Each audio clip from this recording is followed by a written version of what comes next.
bitch.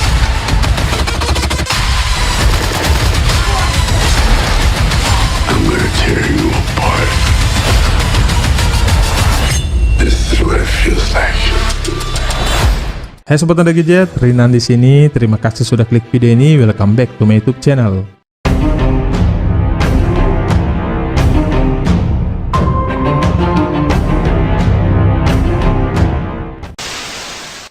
Pada episode kali ini, Mimin bakal recap alur cerita film action tahun 2019.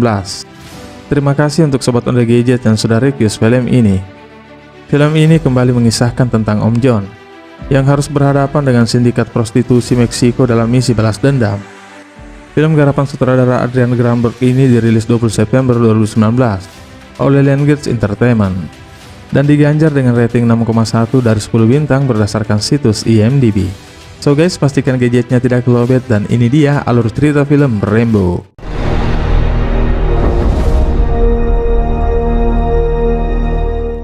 Opening movie mengawali cerita di tengah hutan di Bowie, Arizona pada malam hari. Terlihat tim rescue dan kepolisian setempat berada di sana dalam upaya pencarian para pendaki gunung yang terjebak di tengah hutan badai. Namun karena kondisi badai yang ekstrim, tim penyelamat terpaksa harus menghentikan pencarian. Tim rescue yang memantau dari ketinggian dengan menggunakan helikopter meminta mereka harus segera menuruni bukit untuk mencari tempat berlindung dari ancaman banjir bandang.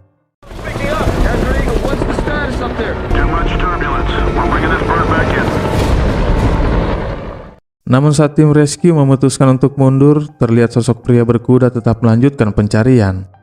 "Who are you, man?" Penasaran? Cahaya kilat pun menampakkan sosoknya. Siapakah dia? Jeng, astagfirullah, sorry guys, salah sasaran. Sosok itu ternyata Om John. Satu orang pendaki berhasil dia temukan, namun sayangnya sudah dalam kondisi tidak bernyawa. Dan dari kejauhan terlihat banjir bandang kian mendekat. Dia kemudian melanjutkan pencariannya dan menemukan dua orang pendaki lainnya. I can't find my wife. Have you seen my wife? Get on! I gotta go find her.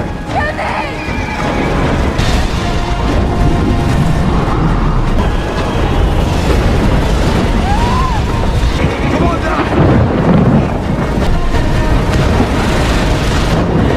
Get over there by those rocks!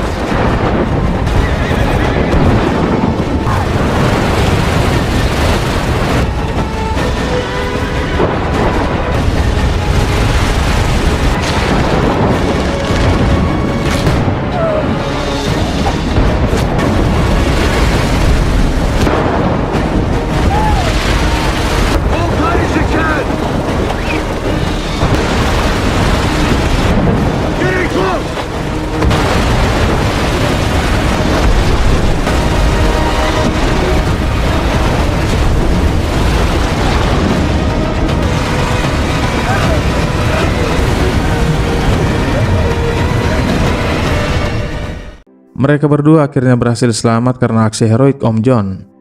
Namun si pria yang mencari istrinya ditemukan tewas oleh tim rescue 1 mil di bawah sungai.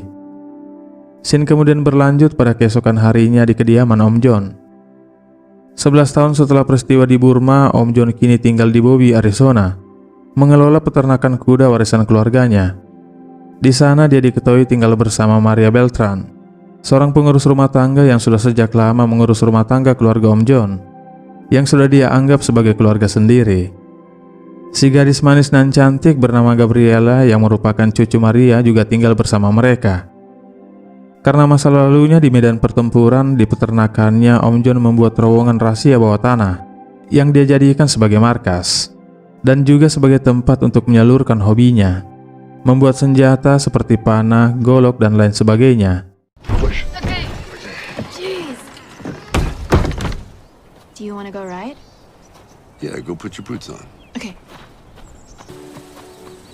I'm gonna miss riding with you too.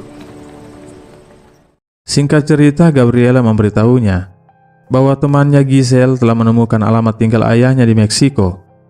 Namun sayangnya Om John tidak senang mendengar hal itu, karena ayah Gabriel diketahui telah mencampakkan ibunya dan meninggalkannya sejak masih kecil, hingga ibunya meninggal karena kanker.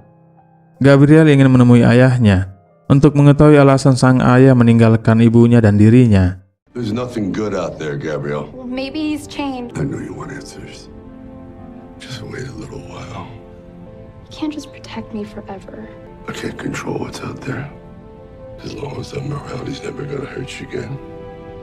Gabrielle, I care for you like a daughter. Grow up a little bit. Would you do that for me, please? All right, I'm gonna go to bed. Keesokan harinya Gabriel dan Maria bertengkar karena Gabriel memutuskan untuk tetap pergi ke Meksiko menemui ayahnya. Om John yang dengar pertengkaran itu kemudian menemui mereka dan memberitahu Gabriel tentang kesepakatan mereka semalam. Namun dia tetap ngotot hanya mau jawaban dari sang ayah. Maria yang sangat mengetahui sifat buruk ayahnya tentu saja dengan marah melarangnya untuk pergi menemuinya dan memberitahunya bahwa Om John pernah mengusir ayahnya dari rumah sakit karena memukul ibunya yang tengah sakit kanker.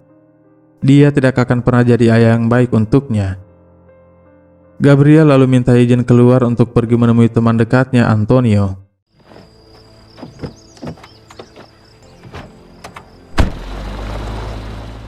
Di tengah perjalanan, Gabriel terus memikirkan ayahnya, sehingga tanpa sepengetahuan Om John dan Maria, dia memutar balik kendaraannya dan memutuskan untuk pergi ke Meksiko. Setibanya di Meksiko, dia kemudian menemui Giselle di rumahnya. Sempat ngobrol singkat, Giselle langsung mengajaknya untuk pergi menemui ayahnya. Sementara Om John di peternakannya mulai curiga, karena hingga sore Gabriel belum juga pulang. Di malam harinya, Gabriel ditemani Giselle tiba di tujuan mereka. Sendiri dia kemudian bergegas pergi menemui ayahnya yang tinggal di apartemen nomor 2. Está Manuel? I'm just trying to understand why you would just go like that. Because one day, I looked at your mother and you, who I never wanted, and realized you both didn't mean anything to me anymore.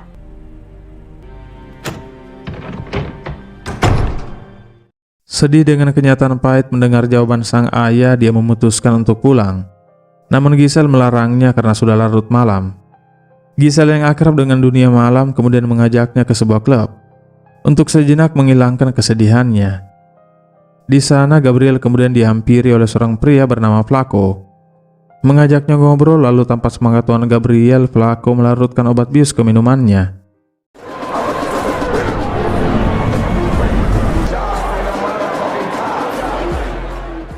Scene selanjutnya kita berkenalan dengan Hugo Martinez, pemimpin dari sindikat prostitusi Meksiko. Dia ditemui oleh rekannya bernama Don Miguel. Mereka mengobrol tentang perkembangan bisnis prostitusinya. Dalam mengelola bisnis prostitusinya, Hugo dibantu oleh adik kandungnya bernama Victor Martinez. Di saat yang sama, dengan panik Maria memberitahu Om John kalau Gabriel pergi ke Meksiko menemui ayahnya dan hingga kini dia belum kembali. Dia mendapatkan kabar ini dari Giselle yang menelponnya. Om John bergegas berangkat menuju Meksiko. Gabriel dan beberapa wanita lain yang diculik akan dipekerjakan sebagai wanita penghibur, dan Victor mengancam akan membunuh mereka jika mereka mencoba untuk kabur.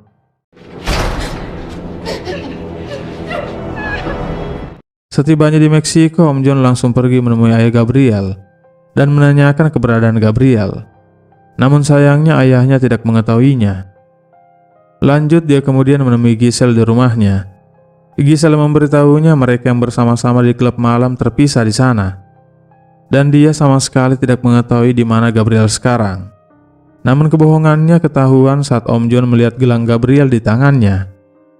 Om John kemudian mengancam akan melukainya jika dia tidak segera mengantarnya ke klub itu dan memberitahu siapa pelakunya. Look at me. I'm gonna hurt you real bad. Daripada benjol, Giselle pun mengantarkan Om John ke klub itu. Setibanya di sana, Giselle langsung menunjukkan pria yang terakhir berbicara dengan Gabriel. Lalu Om John menyuruhnya untuk pergi. Om John lalu menunggu waktu yang tepat untuk menemui Flaco. Tidak lama kemudian, Flaco beranjak dari tempat duduknya dan berjalan menuju keluar bersama teman wanitanya. Namun tanpa sepengetahuannya, Om John mengikutinya. Seorang wanita misterius yang melihat Om John mengintai Flaco juga ikut keluar membuntuti mereka. Di parkiran, si kampret ternyata mau mencuci botolnya. Namun tiba-tiba Om John datang dan menyerangnya. Ya no conozco esa pinche morra, cabrón.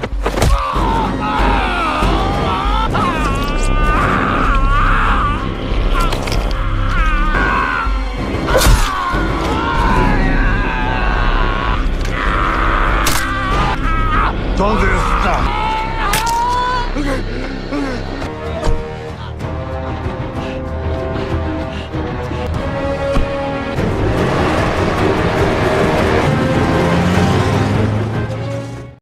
Wanita misterius itu kemudian lanjut membuntuti mereka. Flaco mengantarnya pergi menuju ke tempat di mana Gabriel disekap. Di saat yang sama, Gabriel bersama wanita lainnya diberi pengerahan oleh seniornya yang mengatakan mereka harus melayani sebanyak 40-50 pria siang dan malam, dan jangan coba-coba berani untuk kabur. Tiba di tujuan, setelah mengetahui tempat target sasarannya, Om John langsung menghajar si kampret. Lalu kemudian bergerak naik menuju ke tempat target sasaran. Tidak lama kemudian, Hugo dan anak buahnya pun juga datang ke sana. Di saat yang sama, Victor memberi hadiah kepada para polisi korup daging mentah untuk mereka cicipi. Termasuk Gabriel juga jadi santapan. Pengintaian Om John rupanya diketahui oleh anak buah Victor, sehingga mereka kemudian bergerak membuntuti Om John. Semua akses jalan keluar dijaga oleh anak buah Victor, sehingga jalan satu-satunya mengarah ke tempat di mana Martinez bersaudara menunggunya.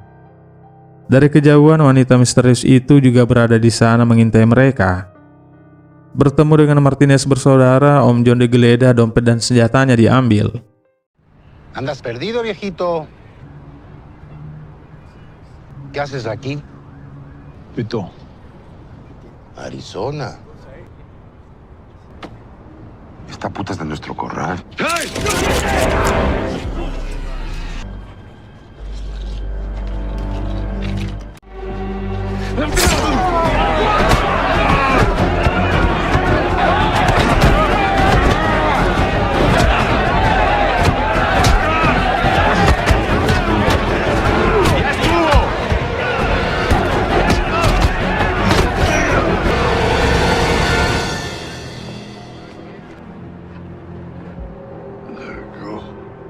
¿Qué chingados le hablas? Mándalo a los ácidos.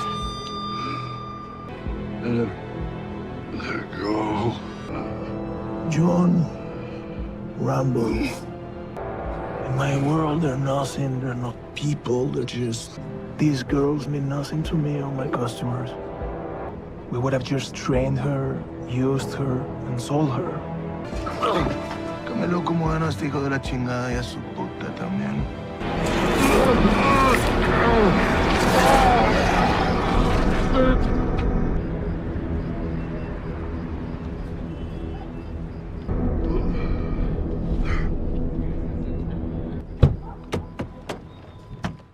Setelah melihat keadaan aman, wanita itu menolong Om John dan membawanya ke rumahnya. Victor kemudian mendatangi Gabriel dan memperlihatkannya KTP Om John. Lalu kemudian heroin disuntikan ke tubuhnya dan melukai pipi Gabriel seperti yang dia lakukan kepada Om John. Keesokan harinya terlihat Om John mendapatkan perawatan oleh dokter di rumah wanita itu. Singkat cerita, setelah 4 hari dirawat, Om John yang sudah pulih bertanya kepadanya siapa dia. Dia bernama Carmen Delgado yang bekerja sebagai jurnalis independen. Carmen mengatakan sudah sejak lama menyelidiki sindikat Martinez bersaudara karena adiknya juga menjadi korban kejahatan mereka. Adiknya diculik dan ditemukan tewas karena overdosis 3 tahun lalu. John lalu meminta bantuannya untuk diberitahu di mana tempat dia bisa menemukan Gabriel. Setelah mendapatkan informasi dari Carmen, John kemudian mendatangi sebuah tempat prostitusi tempat di mana Gabriel berada dan berpura-pura menjadi pelanggan.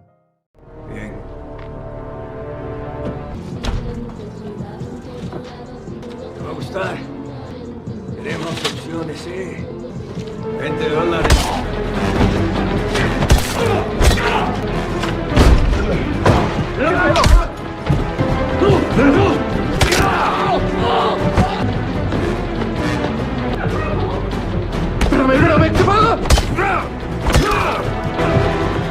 Om John akhirnya menemukan Gabriel dengan kondisi yang memprihatinkan. Overdosis karena pengaruh heroin yang terus disuntikkan ke tubuhnya. Om John dengan segera membawanya kembali pulang ke Arizona. Di perjalanan, Om John mengembalikan gelang miliknya ke tangannya dan memberitahunya selama 10 tahun membesarkannya adalah hal terbaik yang pernah terjadi padanya. Mempunyai keluarga yang selama ini dia pikir tidak akan pernah dia miliki. Dia sangat bersyukur dan sangat berterima kasih kepada Gabriel karena memberinya harapan selama 10 tahun. Mendengar hal itu, di sisa tenaganya Gabriel meminta maaf kepada Om John. Lalu kemudian dia pun menghembuskan napas terakhirnya.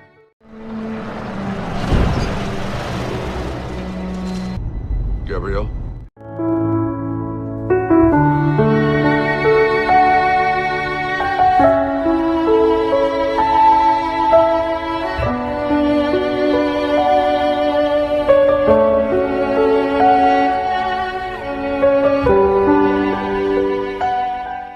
Sabar ya Om John. Setibanya di rumah, Maria yang melihat kedatangan Om John langsung bergegas menemui cucunya. Namun Om John melarangnya. Dia yang mendatangi Maria dan memberitahukan jika cucunya sudah tiada. Tampak jelas kesedihan Om John kehilangan Gabriel.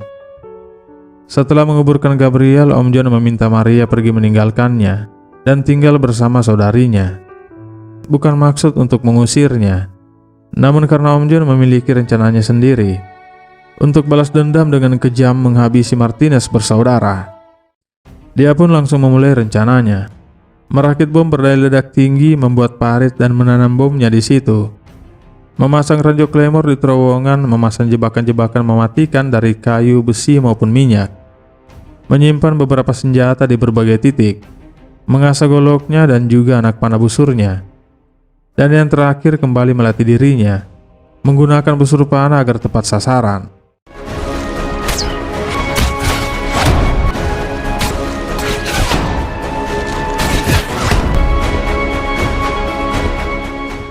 Dan di malam harinya dia kembali ke Meksiko menemui Carmen dan memberitahunya jika dia akan balas dendam, mendatangkan kematian yang menyakitkan bagi Martinez bersaudara.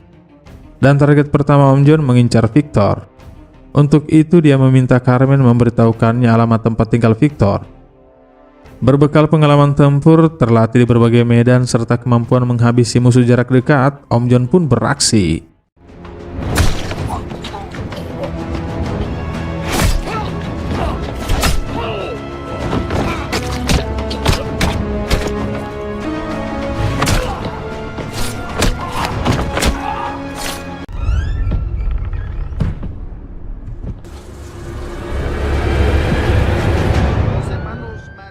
Berhasil membunuh Victor. Dalam perjalanan pulang, Om John membuang kepala Victor di jalan. Sementara itu, Hugo yang datang ke rumah Victor menemukan jasad adiknya dengan kondisi tewas mengenaskan. Di jasad Victor, Om John meninggalkan jejak identitas yang mengundangnya mendatanginya di Arizona. Mengetahui hal itu, Hugo pun langsung mengumpulkan pasukannya dengan senjata lengkap. Dan dengan kekuatan penuh, dia dan pasukannya bergerak menuju Arizona, memenuhi undangan Om John. Keesokan paginya mereka pun tiba di peternakan Om John dan langsung membagi tim. Om John yang mengetahui kedatangan mereka sangat siap menyambut dan mengantar mereka menemui Sang Pencipta.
Come on.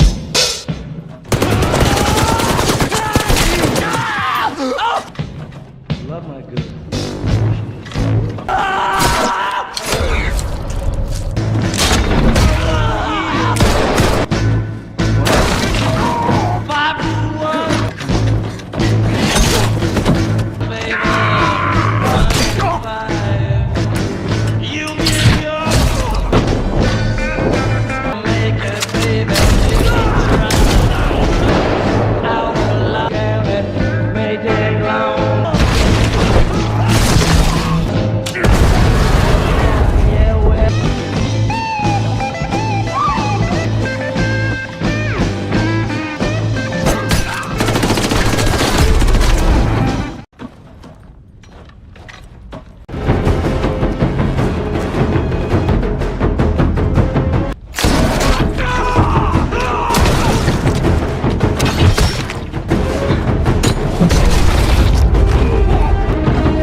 All of them.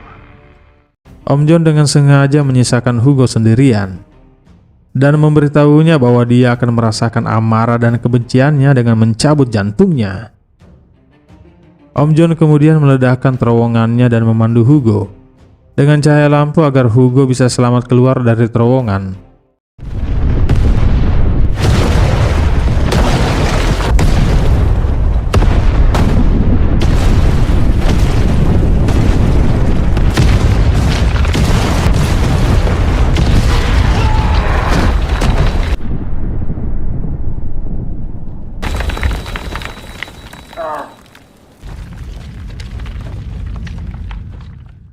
Hugo yang selamat dari ledakan kemudian bergerak untuk memburu Om John.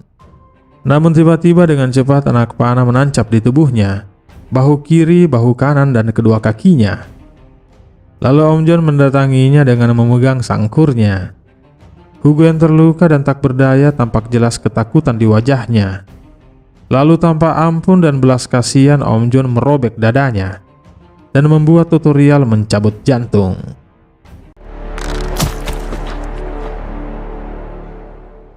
Di sisa tenaganya, Om John yang terluka pergi menuju teras rumahnya. Film pun diakhiri dengan sebuah pesan dari Om John. Aku hidup dalam dunia kematian. Aku berusaha pulang ke rumah tapi aku tak pernah sampai. Sebagian pikiran dan jiwaku tersesat dalam perjalanan. Tapi hatiku masih ada di sini. Di tempat aku dilahirkan, tempat aku bertahan sampai akhir. Satu-satunya keluarga yang ku kenal, satu-satunya rumah yang ku kenal, dan segala yang ku sayangi kini telah hilang. Tapi aku akan bertempur, supaya kenangan mereka tetap hidup selamanya. Demikian episode Movie Recap kali ini. Dukung selalu channel ini dengan klik tombol subscribe, jangan lupa like, share, dan tinggalkan komentar jika video ini menghibur. Sampai jumpa guys pada video-video ND Gadget selanjutnya. See you, bye-bye.